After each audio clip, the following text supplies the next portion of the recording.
I'm a product of this ag program. I graduated from Lindale, went through Lindale FFA all 4 years. I was big in the leadership contests and public speaking. I showed Brahma cattle. And so a lot of what I learned in this organization molded me into the person that I am. I had made up my mind I was going to do this, I was going to go to this school, I had my little plan all set up, and a kid asked me, why aren't you going to be an ag teacher? Because I wanted to be a teacher, but she asked me, why aren't you going to be an ag teacher? And it's like, I never thought about that before.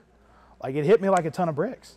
And so I started thinking about it, praying about it, and everything just fell into place from there. I like the idea of hiring younger teachers, first of all, because generally they're going to be the most passionate coming straight out of college or from some other field into teaching. They're going to bring a sense of, like I said, passion and inject some energy into the campus in general for teachers and students alike. So I love the fact that we can hire younger teachers like Mr. Arzola, Mr. Bacon, who were former students from here, who are not only passionate about education, but also Lindale High School.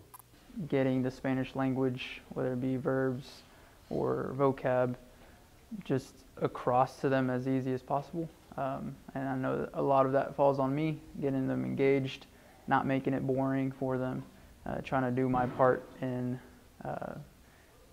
making it as interesting as I can. For soccer, I want to win a lot. There's a lot of talent with this young group coming in, I think, so I'm excited about that. I want my kids to be successful when they leave here. So if they graduate and leave my program and they're ready to go to work or they're ready to go to college, then I've done my job.